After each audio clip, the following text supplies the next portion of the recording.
El acontecer de América Latina, Estados Unidos y el mundo con Red Mundial de Noticias. A través de Radio Cántico Nuevo. Red Mundial de Noticias con Johnny Romero. Comienza ahora. Hola, ¿qué tal? Aquí está la información en Red Mundial de Noticias.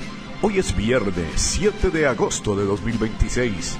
Aquí están los titulares de las más importantes noticias ocurridas en el mundo hasta este momento. Petro se despide tras la primera experiencia de un gobierno de izquierda en Colombia. El gobierno de Trump califica de oportunidad única el diálogo entre el chavismo y la oposición. La sequía afecta ya al 80% de Puerto Rico y provoca el racionamiento de agua. Crece la presión de Estados Unidos sobre Brasil. Un inmigrante hondureño regresa a Estados Unidos tras ser deportado sin motivo alguno. ¿Quiénes son los presuntos líderes del cartel Jalisco Nueva Generación por los que Estados Unidos ofrece más de $100 millones en recompensas? Trump vuelve a intentar limitar ciudadanía por nacimiento pese al fallo del Supremo. Washington revisará Facebook, Instagram, TikTok y otras redes sociales a solicitantes de visado. Trump se enfurece por reportes sobre municiones agotadas. Cree que lo debilitan las negociaciones con Irán. Aquí están las noticias. Washington. El presidente de Estados Unidos, Donald Trump, se ha quejado en privado en los últimos días de que las revelaciones sobre el menguante arsenal de municiones de Estados Unidos hacen que Estados Unidos parezca débil en un momento crítico, dijeron altos funcionarios estadounidenses, mientras amenaza repetidamente con una acción militar adicional para intentar motivar a Irán a aceptar un acuerdo. El tema estuvo en primer plano durante la reunión de gabinete de la semana pasada en Camp David, cuando Trump, frustrado, mencionó la cobertura mediática sobre las bajas existencias de municiones, según 6 fuentes familiarizadas con la reunión.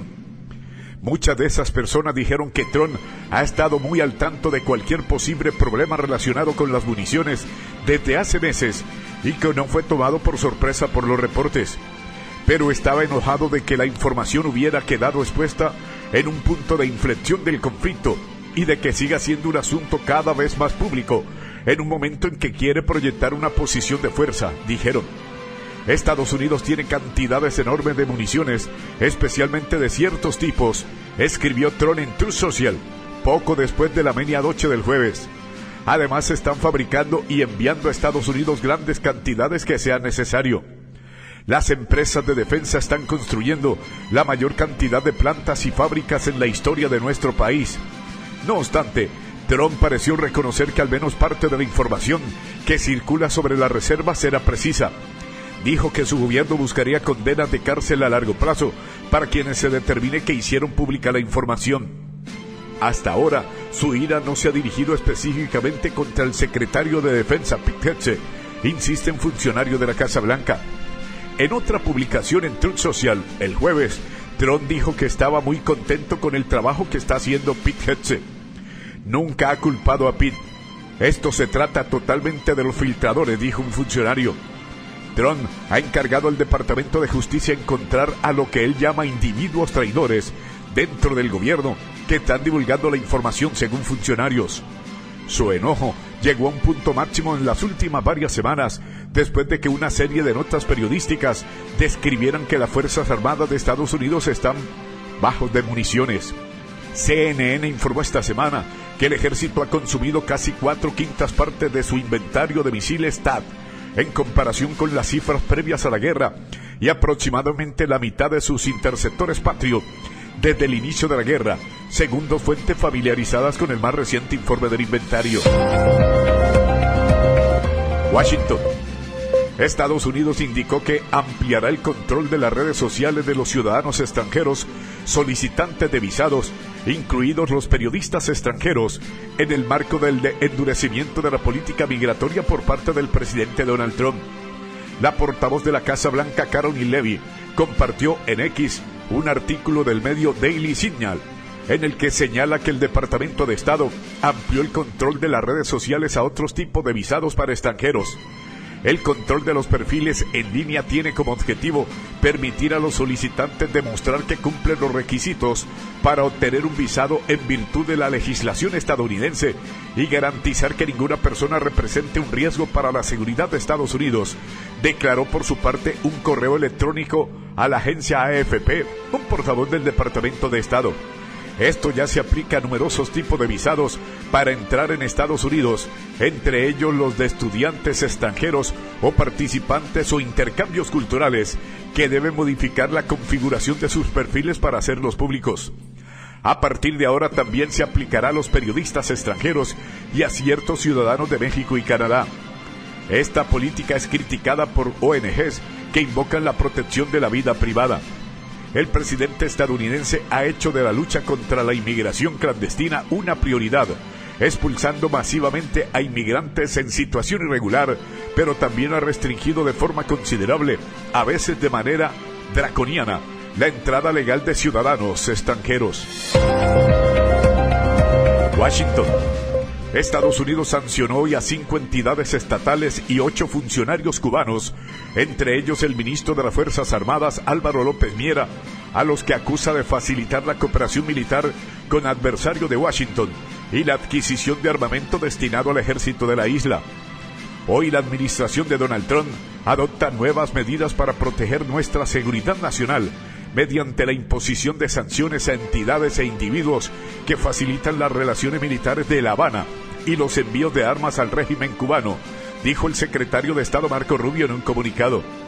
Estas nuevas sanciones, una nueva vuelta de tuerca en las presiones del gobierno del presidente estadounidense para forzar cambios económicos y políticos en la isla comunista, están dirigidas contra la empresa Tecnoimport, la Sociedad Mercantil Dura S.A., la Unión de Industria Militar UIM y la empresa militar industrial Yuri Gagarin. También se incluye en la lista a la empresa cubana exportadora e importadora de servicios, artículos y productos técnicos especializados Tecnotes, una subsidiaria del conglomerado militar empresarial Gaesa, sancionado anteriormente por Estados Unidos. Entre los funcionarios designados por Washington se encuentran el ministro de las Fuerzas Armadas cubanas, el jefe del Estado Mayor Roberto Legra Sotolongo, el responsable de Relaciones Exteriores de ese ministerio, José Antonio Remón Rodríguez, y su director económico Óscar Enrique Biosca Gallego. Las nuevas sanciones están dirigidas además contra los agregados militares cubanos en Rusia, Mónica Milián Gómez, y en China, Waldo Pérez Cortés, y los directores generales de la UIM, Roberto Jesús Viciana Mousseau, y de Tecnoimport, Heriberto Sánchez Alleine. Según Rubio, el régimen comunista cubano es un estado patrocinador del terrorismo que utiliza su aparato militar y de inteligencia para espiar a Estados Unidos, además de servir de plataforma para que adversarios de Washington como Rusia, China e Irán lleven a cabo operaciones contra el país. Washington. El presidente de Estados Unidos, Donald Trump, firmó una orden ejecutiva con la que vuelve a intentar limitar el derecho a la ciudadanía de personas nacidas en el país, a pesar de que el Tribunal Supremo tumbó un intento anterior. El republicano afirmó ante la prensa que su objetivo es acabar con el llamado turismo de maternidad, un negocio que consiste en el viaje de mujeres embarazadas a Estados Unidos para que sus hijos nazcan en el país y obtengan la ciudadanía estadounidense. La ciudadanía por nacimiento está garantizada por la 14ª enmienda de la Constitución y el Tribunal Supremo invalidó en junio una orden ejecutiva de Trump que pretendía limitar ese derecho. Austin, Texas. Un grupo de profesores demandaron al mayor sistema de universidades públicas de Texas y uno de los más grandes del país por una nueva serie de restricciones sobre temas de sexualidad, género y raza, y que han llevado a que se cancelen varios cursos y se elimine la lectura de algunos libros o artículos. En un comunicado emitido hoy, Leonard Bridge, uno de los profesores que lideran la demanda contra Texas A&M, tildó estas medidas de un ataque a la libertad de expresión y una política de censura. Las universidades públicas no pueden simplemente prohibir las ideas que no les gustan, indicó Bridge, quien ha sido profesor de Administración y Servicio Público por más de 15 años. El recurso que Brice interpuso junto a otros 3 profesores, una Asociación Nacional de Profesores Universitarios y la Unión Estadounidense para las Libertades Civiles, ACLU, sostiene que las políticas implementadas por la universidad violan la primera enmienda de la Constitución de Estados Unidos, que protege la libertad de expresión. Las directrices, que fueron aprobadas en noviembre del año pasado, con una vigencia de hasta el año 2030, prohíben que los profesores impartan cursos que aboguen a favor de la ideología de género, raza o algún tema relacionado con la orientación sexual o identidad de género. A su vez, exige que si un académico desea abordar estos temas en algunos cursos que no pueden ser de plan de estudio básico, debe solicitar autorización del presidente de la universidad. Como consecuencia de estas restricciones, el sistema de Texas A&M, que abarca 12 universidades en todo el estado, ha prohibido que se enseñen textos como El banquete de Platón, parte de la 14 enmienda de la Constitución, que mencionan los derechos de la comunidad LGTBQ, o se muestre la película Moonlight 2016, ganadora del Oscar a la mejor película, según detalló el recurso. También han sido cancelados cursos sobre raza y etnicidad, religión y literatura LGBTQ+, mientras que el programa entero de estudios de mujeres y género de Texas A&M fue eliminado. Ciudad de México. El gobierno de Estados Unidos anunció una serie de recompensas por un valor total de más de $100 millones por información que conduzca a la captura de 8 personas a quienes acusa de ser líderes del cartel Jalisco Nueva Generación en México. En una conferencia de prensa, autoridades de los Departamentos de Justicia y Estado, así como los directores del FBI, la DEA y otras agencias de lucha contra la delincuencia, identificaron a 7 hombres y una mujer como cabecillas de la organización. Todos ellos enfrentan acusaciones relacionadas con el narcotráfico, uso de armas, lavado de dinero y fraude. Entre los acusados destaca Juan Carlos Valencia González, el Pelón, a quien el gobierno de Estados Unidos considera sucesor de Nemesio Ceguera el Mencho, el fundador y líder del cartel Jalisco Nueva Generación, abatido en una operación de captura en febrero. Las autoridades estadounidenses aumentaron la recompensa por su captura de $15 millones a 25 millones, una de las cifras más altas jamás ofrecidas por un narcotraficante y similar a las que Estados Unidos ofreció por el líder de Al-Qaeda, Osama Bin Laden, y el expresidente de Venezuela, Nicolás Maduro. Los otros 7 acusados, por los que se ofrecen globalmente hasta $77 millones son Audías Flores Silva, el jardinero, ya detenido, 15 millones. Hugo Gonzalo Mendoza Gaitán, el Sapo, con 15 millones. Julio Alberto Castillo Rodríguez, Chorro, 15 millones de dólares. Julio César Montero Pinzón, el Tarjetas, 10 millones de dólares. Carlos Andrés Rivera Varela, la Firma, 10 millones de dólares. Ricardo Ruiz Velasco, RR o Tripa, 10 millones de dólares. Ricardo Luis Velasco, RR o Tripa, 10 millones de dólares. Griselda Margarita Arredondo Pinzón, 2 millones de dólares. En el caso de Flores Silva, que fue capturado por las autoridades mexicanas en abril, con su recompensa Estados Unidos pide evidencias que lleven a su condena. Ahora que estos cargos son públicos y con más de $100 millones en recompensa del Departamento de Estado por la captura o condena de 8 prófugos del cartel Jalisco Nueva Generación, esta administración utilizará todos los recursos a su alcance para llevar a estos acusados ante la justicia, sin importar dónde se esconden, dijo el fiscal general interino Todd Blanche. Ciudad de México. La Secretaría de la Defensa Nacional informó del despliegue de 1,557 efectivos para reforzar la seguridad en las zonas productoras de aguacate de Michoacán, tras la suspensión de las exportaciones a Estados Unidos y mientras ambos países mantienen una mesa de diálogo para reanudarlas. La dependencia detalló en una publicación en su cuenta oficial de X que entre las filas militares destacan 657 elementos de la Guardia Nacional y 900 del Ejército Mexicano, quienes iniciaron un despliegue vía terrestre desde diferentes puntos del país con destino a Michoacán.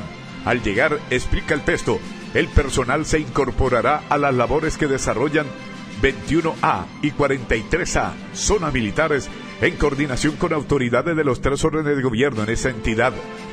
Lo anterior apuntó con la finalidad de reforzar la seguridad en las zonas productoras de aguacate, centros de empaque, vías de comunicación, acompañamiento y vigilancia a punto de inspección del Servicio Nacional de Sanidad, inocuidad y calidad agroalimentaria.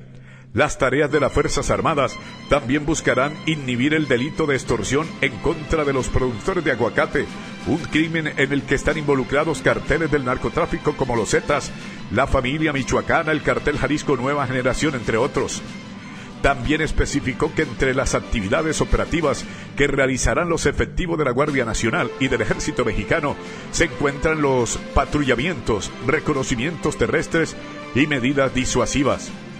Estas labores se realizarán en áreas conurbanas de los municipios de Apatzingán, Aguililla, Buenavista, Cotija, Los Reyes, Peribán, Tinguidín, Itocumbo y Zamora. Tegucigalpa.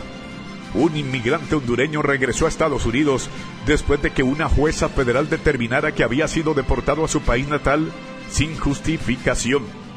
En abril, José Martínez Andino fue deportado a Honduras a pesar de estar legalmente en Estados Unidos.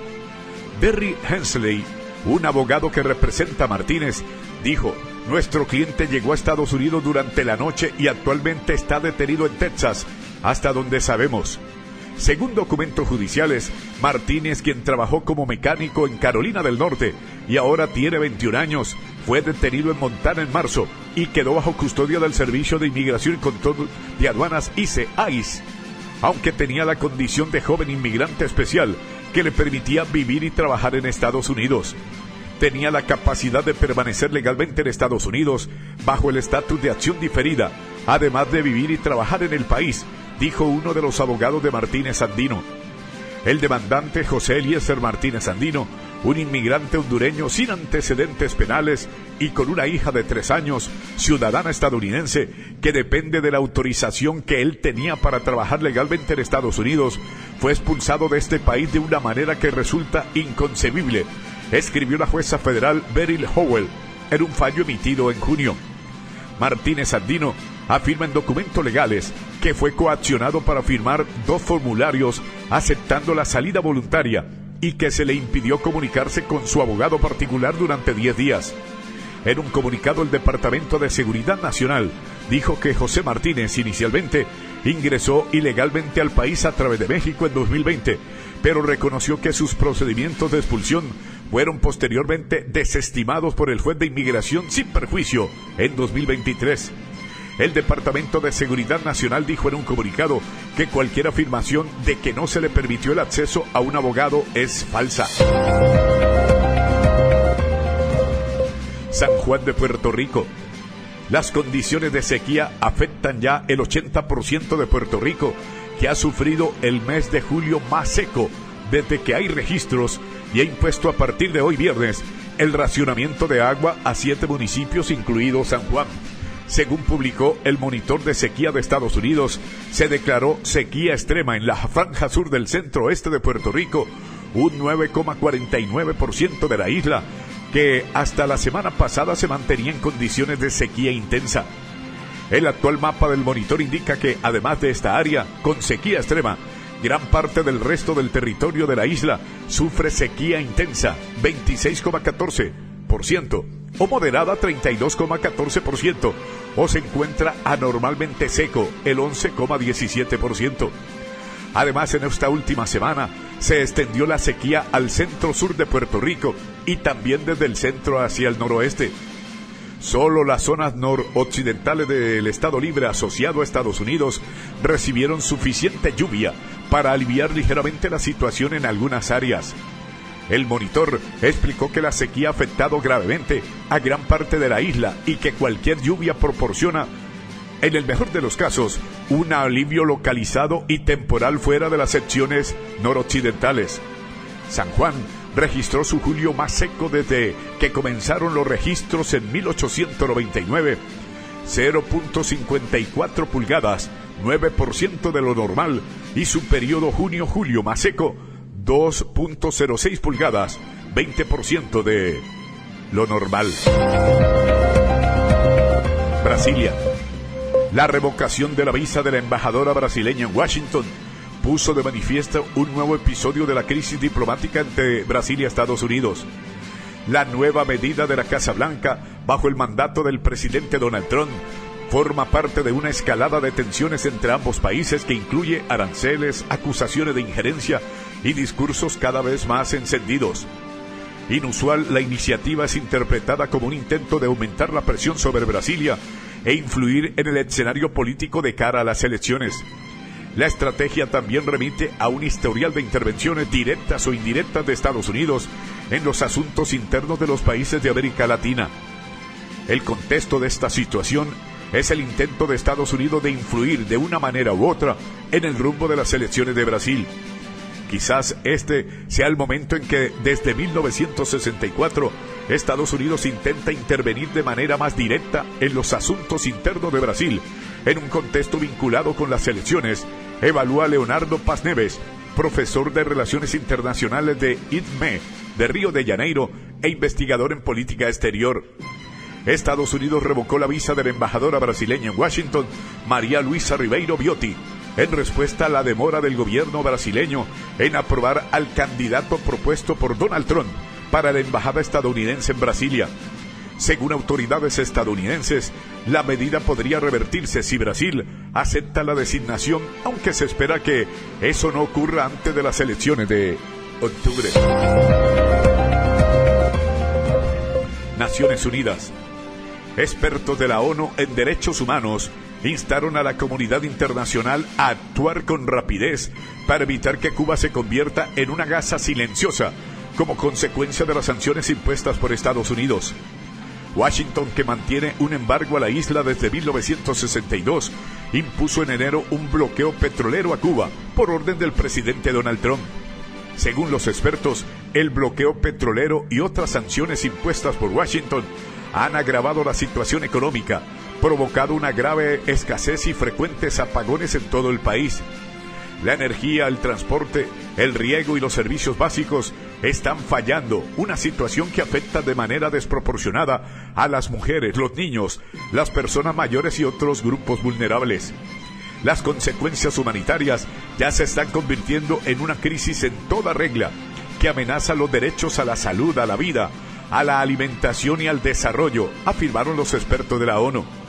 Para millones de cubanos, conseguir agua y alimentos, desplazarse de un lugar a otro e incluso dormir se ha convertido en un desafío cotidiano. Los expertos señalaron además que las agencias de la ONU presentes en Cuba han advertido sobre el creciente riesgo de seguridad alimentaria, así como sobre la escasez de medicamentos y otros bienes de primera necesidad. Atención, Washington. La administración de Donald Trump aplaudió hoy el inicio de las conversaciones presenciales entre el gobierno chavista de Venezuela y un grupo opositor en Caracas, un diálogo que definió como una oportunidad única para la reconciliación y la transición en el país suramericano. El Departamento de Estado expresó en un comunicado que celebra la llegada a la capital venezolana de una delegación opositora encabezada por la exdiputada Dinora Figueroa, para reunirse con Jorge Rodríguez, jefe negociador del chavismo y presidente del Parlamento. Estas conversaciones directas representan una oportunidad única. Aplaudimos los esfuerzos por atender las necesidades urgentes de los afectados por los terremotos del 24 de junio, ampliar las libertades políticas y promover un futuro más estable y próspero para el pueblo venezolano, expresó el gobierno estadounidense que impulsó este diálogo. La administración de Trump dijo que mantiene su compromiso de apoyar este proceso, que forma parte del plan de 3 fases definido por Washington, que pasa por la estabilización de Venezuela, la recuperación económica y la transición democrática. Bogotá. El presidente de Colombia, Gustavo Petro, vive su último día de un mandato de 4 años, durante los cuales cambió radicalmente la forma de gobernar y se despide con la promesa de regresar en el papel en el que quizás se siente más cómodo, el líder de la oposición. Petro dejará el poder este viernes cuando asuma el ultraderechista Abelardo de la Espriella poniendo fin así 4 años en los que impulsó un ambicioso programa de reformas sociales, la política de paz total, una activa agenda internacional y un discurso centrado en la justicia social y la transición energética. El mandatario de 66 años se despidió del personal que trabajaba en la Casa de Nariño y se tomó una última foto con algunos de sus ministros y colaboradores más cercanos, publicada en redes sociales por la Unidad Nacional para la Gestión del Riesgo de Desastres, UNGRD. El primer gobierno de izquierdas en Colombia deja un capítulo que marcará la historia política del país, señaló el mensaje que acompaña la foto el director de la UNGRD, Javier Pava. La presidencia no divulgó agenda del mandatario y fuentes del gobierno dijeron que en su último día Petro no tendrá actividad pública, pues se despidió ya de todo mundo. Para el politólogo Gabriel Clavijo, investigador de la Universidad Militar Nueva Granada, Petro rompió una tradición política de más de 2 siglos al convertirse en el primer presidente de izquierda de la historia republicana del país. Por primera vez durante 200 años de vida republicana, se rompió la línea ininterrumpida de gobierno de centro derecha y de derecha. Eso es un bálsamo para la democracia colombiana, afirmó el analista, quien también destacó el mayor protagonismo dado a comunidades históricamente marginadas, las políticas ambientales y el fortalecimiento de los derechos laborales. Amigos oyentes, por el día de hoy llegamos al final de Red Mundial de Noticias. Mi amigo personal Federico Santiago y Johnny Romero les acompañamos. Les invitamos el próximo lunes a nuestra emisión diaria de noticias. Feliz fin de semana para todos. Hasta pronto. Bye.